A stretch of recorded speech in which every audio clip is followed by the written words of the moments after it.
Bonjour, j'espère que vous allez bien. Alors, c'est Daniel de la Maison de Thé de Chailly pour vous présenter la boîte de février, la boîte de la route du thé.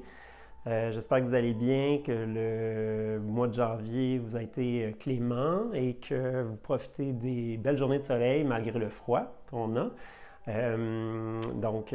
Bienvenue à cette boîte de février. J'ai une version vidéo un petit peu plus écourtée. J'espère que je vais réussir on a beaucoup aimé le format du live Facebook qu'on a fait au mois de janvier. Puis là, on va reprendre ça ce mois-ci. Alors, je vais faire une version vidéo un petit peu moins d'infusion, tout ça. On va concentrer la version plus infusion et questions dans le live Facebook. Troisième dimanche de chaque mois, c'est ce qu'on prévoit. Comme ça, tout le monde a reçu les boîtes, tout le monde a su un petit peu goûter à tous les thés. Puis, comme ça donne le temps aux gens d'avoir des questions, puis tout ça, puis de quand même avoir un petit peu, puis surtout avoir reçu leur boîte. Donc, voilà. Fait qu'on va faire la présentation des thés sans nécessairement, je vais vous parler des thés encore, tout ça. La partie infusion va être un petit peu plus élaborée au moment de faire le live Facebook. Donc, ça sera annoncé, puis vous allez l'avoir aussi inscrit sur votre feuille que vous allez recevoir avec votre boîte. Je vois ici un des thés de la boîte du mois, le Huangshan Laofeng. On va faire la petite présentation ici. Il y a encore beaucoup de gens qui se sont inscrits. Moi, je trouve ça super. Merci encore aussi pour tous vos bons commentaires que vous nous donnez. Ça nous inspire. Puis les mois à venir encore sont très passionnants. J'ai commandé plusieurs thés vraiment spéciaux, uniques à plusieurs producteurs en leur disant maintenant on fait une boîte d'abonnement, ça fait 4 mois, on veut avoir des thés vraiment particuliers dont tu es particulièrement fier, on va acheter en toute petite quantité puis qui vont figurer dans la boîte du mois, puis ils trippent, tous les producteurs, ils sont tellement fiers. Donc, les mois à venir sont superbes. Tout ce qui s'en vient, là, j'ai même trop de choix. Je ne sais même plus quoi choisir. Fait que vous savez aussi comment je construis les boîtes, là, pour ceux qui ont eu quelques mois déjà avec nous. Il y a toujours une partie pédagogique. Hein? Donc, déjà, je vais vous présenter le premier petit un duel que je vous ai mis. Toujours un petit peu de logique dans tout ce que je mets. C'est pas juste au hasard. Alors, on avait envie, on est allé fouiller, comme premier thé dans la boîte, on est allé fouiller dans notre réserve de oolong qui vieillissent depuis des années à la maison de thé.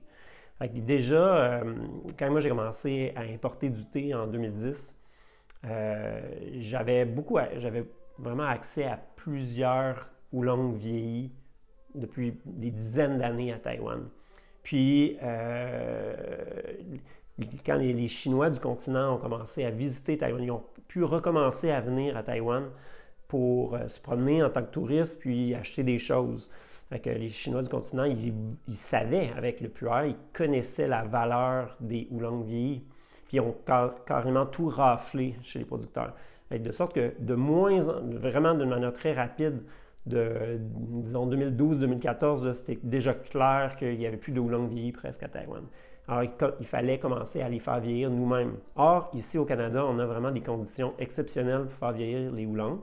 Pas les pu'ers, parce que les pu'ers, ça prend de l'humidité pour les faire vieillir, parce que c'est un thé fermenté, il y a des micro-organismes qui digèrent le thé. Donc, il y a besoin d'humidité ici, il en manque, entre autres l'hiver. Mais pour les oolongs, il faut chasser l'humidité le plus possible. Alors, pour faire vieillir les oolongs, on est vraiment choyé ici au Canada. Puis, donc, on a commencé à en mettre un peu de côté. Pas assez à mon goût parce que je ne suis pas un super grand investisseur qui va acheter 60 kg d'un thé pour essayer de le faire vieillir, vraiment juste pour ça. Mais c'est plutôt quand il nous restait un 4-5 kg d'un Dongding, on recevait la nouvelle récolte, on disait, ah bon, ben, il est super bon, il a le potentiel de vieillir, on va le mettre de côté, les petits 4-5 kg qui nous restent, puis ainsi de suite. Donc là, on vous a sorti 2 thés, puis ça a passé la quantité au complet dans la boîte du mois de février. Donc, vous allez être pas mal les seuls à le goûter.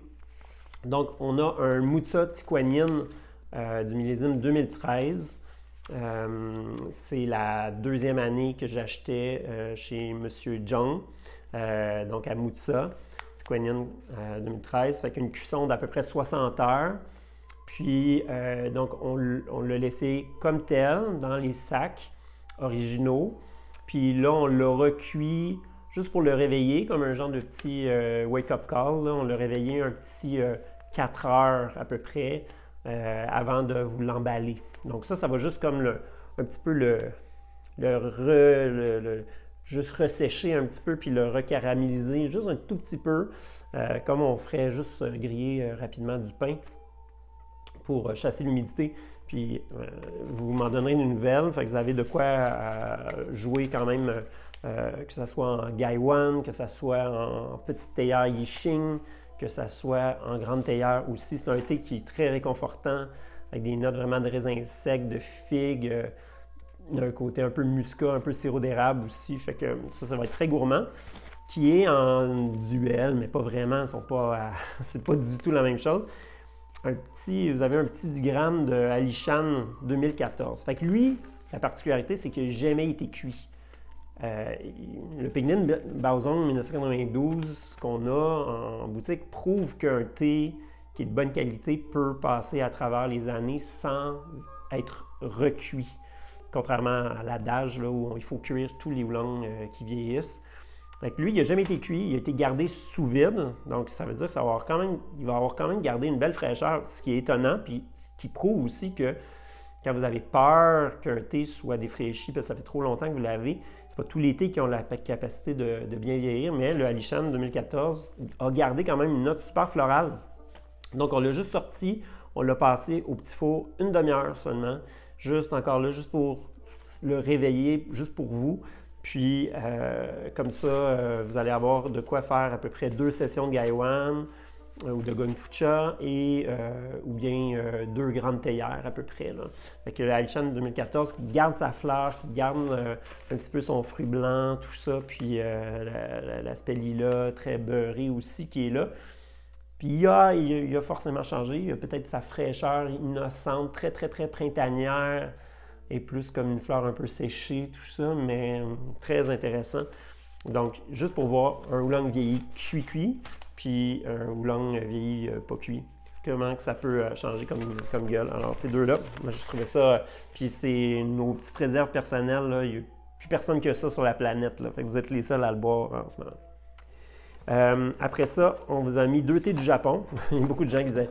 Quand est-ce que vous allez nous faire encore des duels de sencha, des choses comme ça s'en vient. Il y a plein de thés du Japon qui s'en viennent pour la boîte de mars, avril, mai. Là. Comme je vous dis, il y a plein de choix. Mais on vous a mis 2 thés, dont un qui est très spécial. Les deux sont spéciaux. Là, mais... Sencha Okumidori, on l'a dans notre sélection. On en a manqué. Hein, ça fait au moins depuis le mois d'octobre qu'on n'en avait plus. On a recommandé des Gyoko chez M. Yoshida. Puis, il lui restait encore un peu de Sencha Okumidori, donc c'est du printemps dernier. Il a été gardé congelé au Japon depuis ce temps-là. Puis là, il nous a envoyé un petit 2 kg qui va quasiment passer aussi juste dans la boîte de février. Il était super fier qu'on le mette dans la boîte d'abonnement. Fait qu'un Sencha qui est cueilli à la main très tôt pour la période du Shinsha à Uji, donc dans la région de Kyoto. Puis, c'est un thé élégant, tout doux. Hein? Vous allez voir, c'est pas un gros bouillon tout trouble, là, vert fluo. C'est vraiment tout doux. C'est vraiment à samushi. Ça veut dire qu'il a été passé pas longtemps à la vapeur pour l'étape de la dessiccation. Donc, la feuille reste pas mal entière. Hein? Donc, il n'y a presque pas de feuilles qui sont brisées. Puis ça va donner un thé qui est plus délicat, plus aromatique, vraiment avec des notes fleuries, des notes de haricots au beurre. C'est beaucoup plus doux que des notes là, de roquette ou des notes d'asperges, tout ça. On est vraiment dans des notes plus fines, plus douces. C'est un grand cru, hein? C'est un sencha à 27-28 $, le 50 grammes. Donc, profitez-en. Vous en avez quand même de quoi faire plusieurs tasses, puis il se réinfuse très bien. Donc, que ce soit en petite théière Kyushu, ou en grande théière, ou juste dans une tasse normale avec un filtre. Il n'y a aucun problème pour ça. Juste réinfuser la deuxième infusion, l'honorer au moins dans la journée, là, après que vous l'ayez fait pour vraiment en profiter. Donc, c'est vraiment un de nos sencha coup de cœur du printemps. C'est vraiment comme c'est un grand cru. Hein? Puis, l'autre thé du Japon, qui lui vient du sud dans la préfecture de Miyazaki. C'est un thé spécial.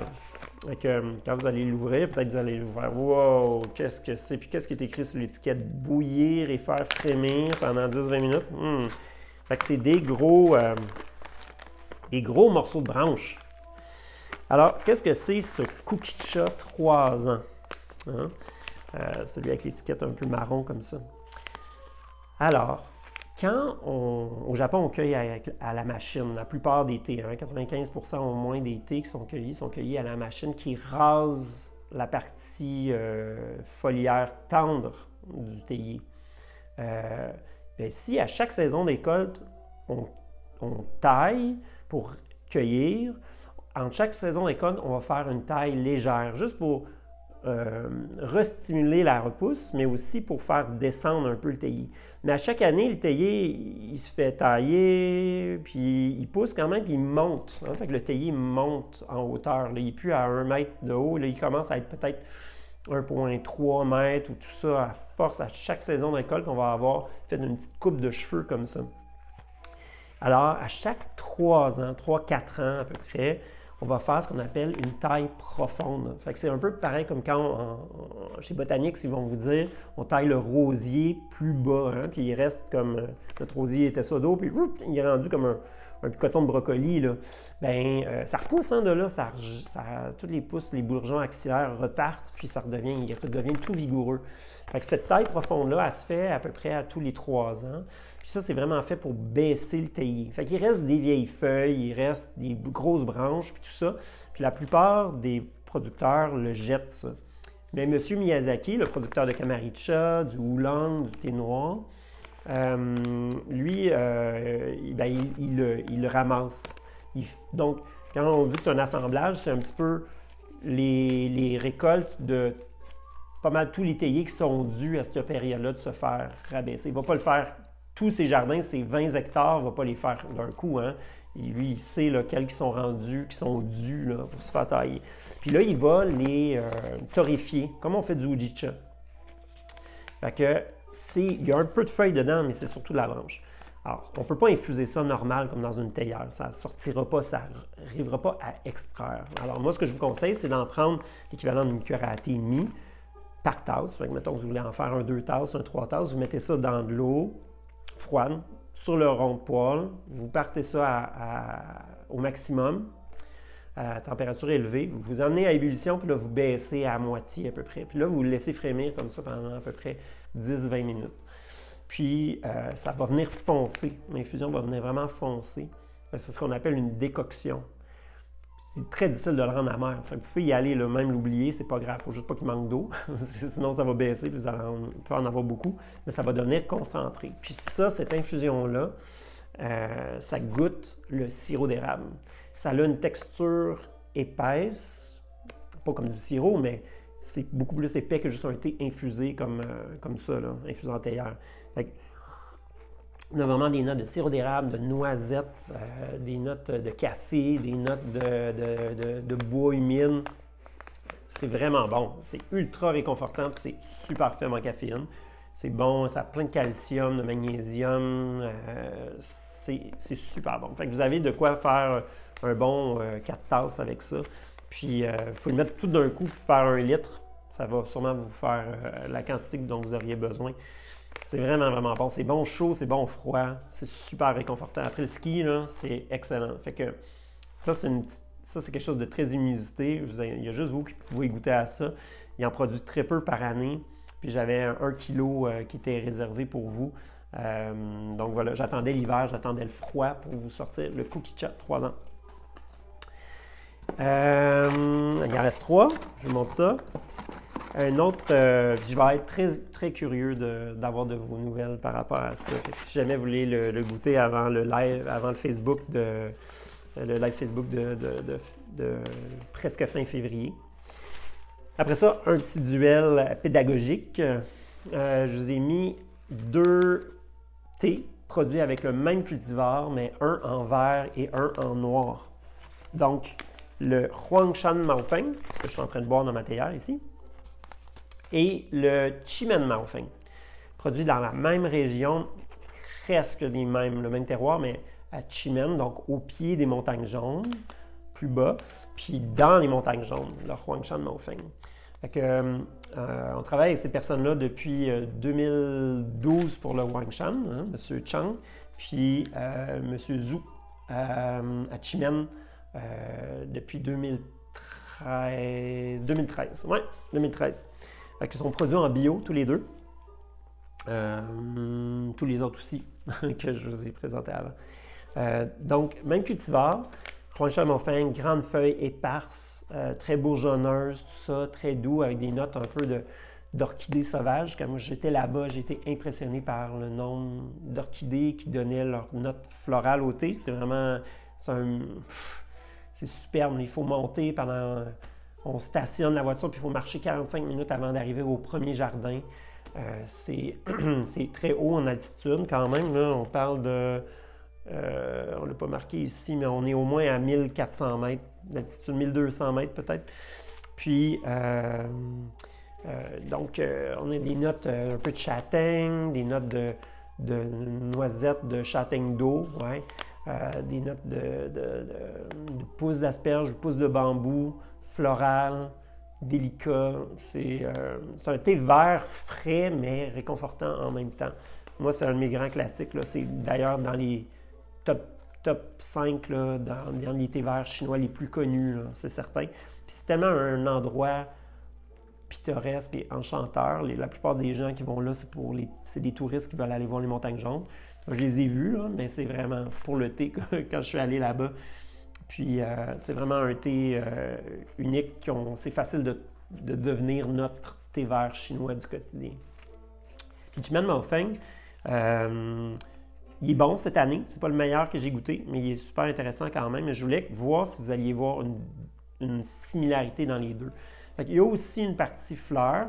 Le fait d'oxyder le thé à 100%, que ça devienne un thé noir, ça le rend un petit peu plus rose pivoine dans ses notes, un peu mielleux, un peu fruits secs aussi, figue noire, le figue Black Mission, vraiment dans des notes plus sucrées et comme on retrouve là, du côté vert, mais plus presque confite. Puis l'aspect floral est aussi là. Donc, vous pouvez faire un petit comparatif entre les deux. C'est deux thés qui se prêtent super bien à l'infusion en verre ou en bol, hein, comme on a vu dans les dernières vidéos. Sinon, vous pouvez retourner aux vidéos de novembre, de décembre. Fait que infusion, juste les feuilles libres, un petit peu dans un bol ou dans un verre avec l'eau chaude. Puis, on fait juste boire au fur et à mesure. C'est un thé qui se prête bien à ça. C'est un thé parfait pour le Gaiwan aussi. En grande théière aussi. C'est sûr que le Chimène va être plus doux. C'est comme moi, je le bois, là, je sais qu'il peut être beaucoup plus concentré, plus savoureux en Gaiwan que comme ça. Cette manière-là le rend plus rafraîchissant. C'est ça que j'avais envie aujourd'hui en vous parlant. Fait que j'avais envie de quelque chose d'un petit peu plus léger et sucré. Fait que voilà, fait qu'un petit duel pédagogique à faire qui est intéressant. Ça, c'est des thés qu'on a normalement dans notre sélection derrière moi. Donc, ça, c'est pas des trucs uniques. Vous pouvez vous en réapprovisionner après, s'il nous en reste. Hein? Voilà. Et le dernier, et non le moindre, c'est un thé vieilli, un autre. Mais là, c'est pas un oolong, celui-là. C'est un Aisha, hein? C'est un thé sombre, comme on appelle le dark tea. C'est le vrai thé noir des Chinois, mais il ne vient pas du Yunnan. C'est le Qianyang Cha de 2007. Ça vient du Hunan. Un peu comme les pu'ers, ces thés-là sont fermentés. Ils sont inoculés avec des bactéries qui vont faire, vous allez voir quand vous allez briser les feuilles ou quand vous allez observer les feuilles, c'est comme s'il y a toutes des petites moisissures jaunes. Et ça, c'est des bonnes moisissures. Comme autant le camembert a des bonnes moisissures, un fromage bleu a des bonnes moisissures. Celles-là, ce n'est pas des moisissures qui sont mauvaises, en fait, c'est des bonnes moisissures. On a écrit ici là, qui peut contenir des traces de gluten. Ça, c'est vraiment pas si vous êtes juste sensible au gluten, sûrement ça ne vous affectera pas. Anne-Marie qui travaille ici est sensible au gluten, puis elle n'a pas senti quoi que ce soit. Mais peut-être pour les personnes cœliaques d'entre vous, peut-être juste l'offrir à quelqu'un d'autre ou c'est juste au cas où. Parce que l'inoculation, des fois, elle se fait avec, il peut être en contact avec du blé. Mais ça, ils vont mettre ça parmi les feuilles avant de le compresser. Je vous montre, là, vous l'avez dans un petit sachet, vous en avez un 25 grammes là-dedans. Vous allez avoir eu un éclat, puis sûrement des miettes pour finir. C'est juste des petits morceaux comme ça que vous allez casser avec vos doigts. Juste vous séparer un morceau, la quantité à avoir dans votre théière. Fait que ça, vous allez l'infuser soit en grande théière, soit en petite gonfucha, en petit i-ching, ou dans des petits vaisseaux comme ça. Mais ça ici, donc c'est le thé en question avant qu'il se soit fait mettre en petits bouts pour votre sachet.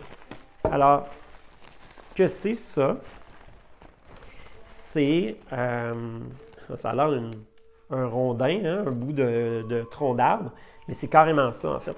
Nous, il a fallu qu'on le casse avec un couteau à puère. Si jamais ça vous intéresse, on en a, je pense, dans la boutique en ligne. Donc, on va venir séparer un éclat pour vous. Mais ça, ce sont carrément des tranches qui vont avoir été sciées c'est carrément un tronc d'arbre. Ils vont tresser du bambou, puis ils vont, après avoir inoculé le thé, ils vont le presser super fort. Je vais vous mettre un lien de vidéo dans les commentaires en dessous, dans la description du vidéo que je vous mets ici, plus bas. Vous allez avoir un lien où ils vont vous montrer comment ils font ça. C'est impressionnant. Donc, c'est vraiment une tâche ardue. Ils vont tasser les feuilles super fort. Ils vont battre ce genre de grand tronc-là. Puis, ils vont le laisser vieillir là-dedans. Fait que c'est très, très, très dur.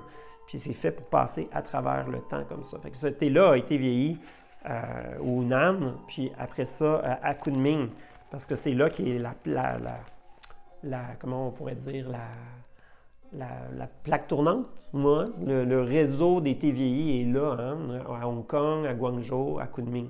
Donc, il va avoir été vieilli depuis 2007. Puis, après ça, on va avoir acheté, nous, quelques tranches comme ça, entre autres pour vous. Donc, on en avait en boutique pendant un petit bout de temps, mais on a carrément passé toute la quantité pour vous faire découvrir ça.